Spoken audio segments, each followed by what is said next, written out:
Stage 2 of Desafío Ruta 40, and it's time to step things up a gear.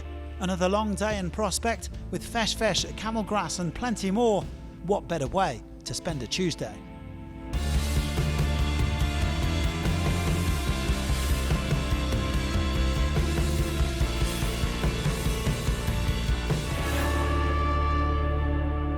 There's a lot of variety on the menu today as the competitors leave La Rioja and head north to Belén, which should be familiar for those who did the Dakar in South America.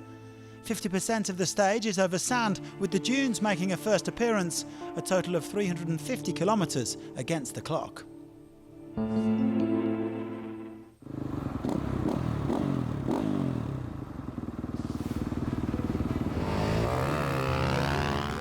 It was a disastrous day for Toby Price in the bikes. The W2RC leader was forced to stop after 150 kilometres after breaking his rear shock absorber. Having already lost a lot of time, the Australian was joined by his teammate Matthias Walkner, who gave him his shock absorber and helped to fix the bike. But the damage was done, Price losing over an hour and seriously damaging his chances of lifting the crown. Of course, we are really sorry for him as a team because, of course, this is not a rider's fault. He was doing really good job, but unfortunately, the mechanical problems are part of the rally rides, and he will lose some points. But we know Toby is capable of everything. It's not done, and all the other riders can have problems too. As for Wagner, that spelled the end of his rally. The Austrian had already lost over 45 minutes yesterday when his bib mousse overheated, and after coming to Price's aid, he was forced to withdraw. Red Bull KTM can't catch a break at the moment. They also lost Kevin Benavides to injury before the rally. There were a few riders with a smile on their face back at the bivouac, and Ross Branch was one of them. The Kalahari Ferrari's really enjoying his first experience of Argentina. He said today was amazing, especially with the variety of terrain. He's just taking it as it comes, going metre by metre, fourth today, fourth overall. Well, Ricky Brabeck struggled in the early cold, then decided to take it easier after problems with his bib mousse yesterday. The American had fun cruising through the riverbeds and camel grass, but he wasn't so happy about the bonus time handed out to the openers. Having set off in 7th place, he was unable to make any meaningful gains. You can open the stage all day and you can gain 7 minutes, or you can ride your ass off in the back and not even get close to advancing in the overall classification. So for me, I don't really agree with how much time there is, but it is what it is. We'll keep riding around for the rest of the week, and I don't know, we'll hope for the best.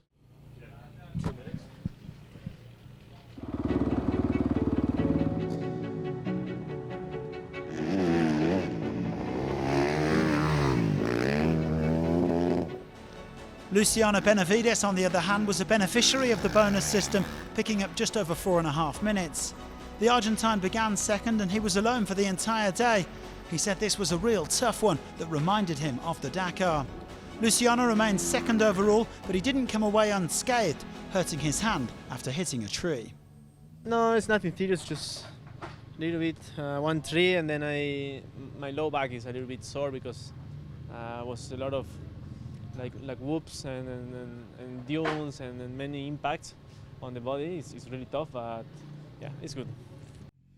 For the third day in a row, victory went to Honda's Tosha Shirena.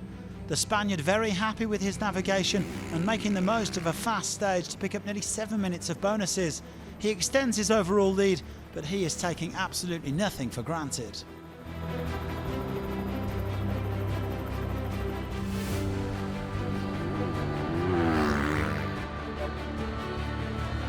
Yeah, I'm super happy, and we are first in overall, but we have to think in these 3 stages more. So we have to go step by step and think in tomorrow.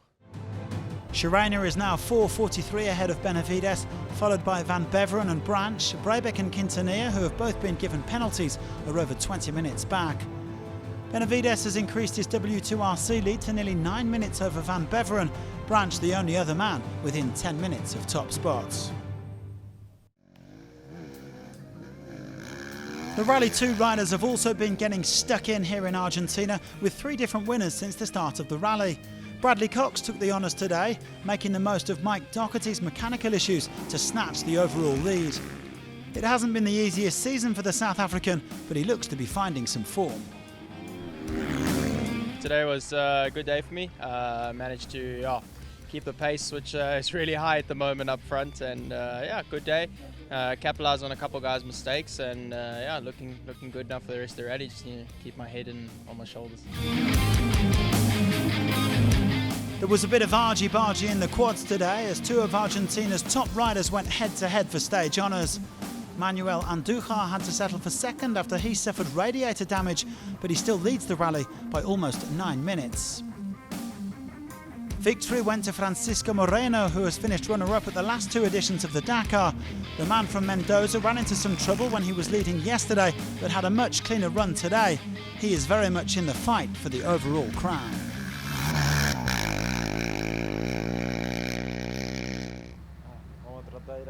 The stage for me was excellent. I think it was the hardest stage since I raced in rally. So I'm happy to be here and finish the stage. Andújar's lead cut to 8 minutes and 49 with Marcelo Medeiros at 13:12. Tobias Carrizo and Facundo Biel make up the top 5. Andújar has a bigger lead in the W2RC. He's almost half an hour clear of his teammate, Juraj Varga. In Rally Raid, the car drivers always get a bit more of a lie-in than the bikers, giving them a chance to sample the local delicacies perhaps, or catch up with the fans.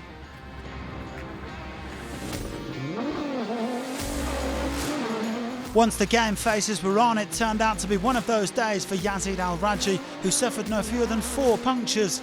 The Saudi had been hoping to chase down Nasser Al-Attiyah, but it turned out to be a brutal outing, not just for him, but all the T1 Plus cars. Al-Rajhi losing over 26 minutes. A very solid outing on the other hand for Eugenio Amos, who's only doing his second rally in the top car class. The Italian got stuck behind Mitch Guthrie's T3 for the first 100k, but finally found some free air and really put the hammer down. He was delighted to finish in third and was full of praise for his co-driver, Paolo Cecchi. I said, let's try to push until the end. We'll see if I will break before the car, and that's what happened. I broke definitely before the car. And then big up to this guy because he made a huge effort on the navigation. Al-Attiyah began the day carefully in the Fesh, but like Al-Rajhi, he was plagued by punctures, 5 in total, making his second place on the day even more remarkable. He and Mathieu Baumel also broke their rear suspension, so they had to take it easy on the run-in, but they just about kept hold of the overall lead. No point to push because still we have flat tire all the way, and we try to manage because we don't have any extra tools, to fix. We are here, quite happy, and we'll see. While all about him were losing their heads or their tyre pressure, Juan Cruz Jacopini kept his focus to land a very first stage win in the World Rally Raid Championship. The Argentines followed in the footsteps of his father Alejandro, who did 9 Dakars, and he's been going from strength to strength in recent years. This win a reward for all of his hard work. I'm very happy to have this first victory in the WR2RC Championship. It was quite a difficult stage for us today, but we make it really good. The other makes some mistake and the car have some problems that make us finish in the first position. So I'm very happy to have this first position now here in my country. Al-Attiyah now leads Jacopini by just 17 seconds overall, with Al-Rajhi slipping to 16.5 minutes. A bad day for Sebastian Halpern, who is now 50 minutes down. Only one difference in the W2RC, which Amos hasn't entered. Denis Krotov sits 5th.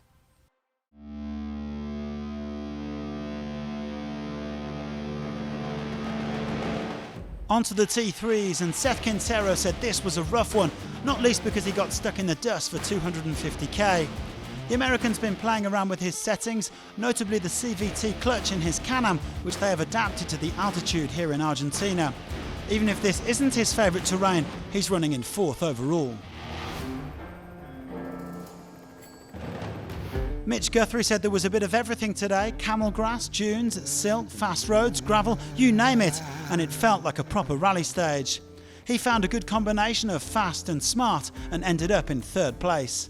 A conservative approach sometimes pays off in Rally Raid, and Guthrie remains 1st overall. Today was definitely a long one. It was a tough stage. We saw everything, so we'll see what tomorrow brings. I don't know how it could get much worse, but I'm sure they can figure something out. Nicolas Cavigliasso is a former quad star who won Dakar 2019, but the Argentine's showing he's also pretty handy in a car. He and his wife Valentina are competing in the same Taurus T3 Max as Guthrie under the Weavers Sport banner, and they were oh so close to victory today, finishing just 15 seconds down in 2nd place. They were denied by this man, Mattias Ekstrom. Despite eating a lot of dust, the Swedish star had a great flow today and came away with an impressive stage victory. His South Racing mechanic said the car looked like it had been driven down the beach. Ekstrom's an Audi factory driver when the Dakar comes around, but he's delighted to be getting experience in T3. I need to get all the kilometers I can, and Dakar and Morocco is great races, but now I've done Abu Dhabi, Mexico and Argentina, so for sure that's something really important to get all those kilometers and get the experience. So I'm lacking 15 years probably to the guys in the front, so if you do everything the same and drive little, you will never catch it up. So I take all the driving I can. Guthrie holds on to the lead, but Ekstrom, Cavigliasso and Quintero are all lurking within 6 minutes. Gutierrez is 5th at over 10 minutes. Guthrie also leads in the W2RC fight as he looks to close the gap on Quintero and Jones up at the top. Shinsuke Umeda's main objective in T4 is to improve his position in the World Championship, where he's unopposed. The Japanese driver lost time today, helping out competitors in trouble, but he and highly experienced co-driver Maurizio Dominella nevertheless went up to 3rd overall. Gustavo Gallego said it was hard to navigate through the Fesh today. The Argentine stopped at one point thinking he had a puncture. It turned out he didn't, but he was overtaken by several cars in the meantime and found himself caught in traffic. Another 2nd place, around 12 minutes down. Edouard Pons is gradually increasing his lead as he and his fellow Spaniard Jaume Petriu get to grips with Argentina. Pons is building towards his first Dakar, and he's happy to be picking up experience at a top-level rally like Ruta 40. Another stage victory today for the crew of 402. Pons is now over 20 minutes clear of his teammate Gallego, with Umeda almost an hour and a half in arrears. Enrico Gaspari ran into trouble today and lost almost 3 hours. No problems for Umeda in the W2RC though. As long as he completes the rally, he'll take a maximum haul of points. Well, speaking of the World Rally Raid Championship, the day's winners gathered in Belen on Tuesday evening. There was plenty of Argentine success on this 2nd stage, with medals for Luciano Benavides, Juan Cruz Jacopini and Manuel Andujar. It's always nice to pick up some silverware on home soil.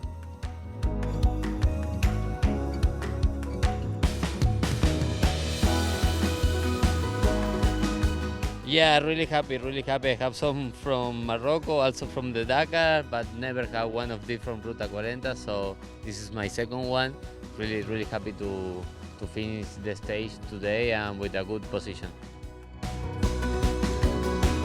And so we come to the end of another busy day at Desafío Ruta 40 with the usual share of highs and lows. Who's going to be celebrating this time tomorrow? Join us on stage 3 to find out, and thanks for watching.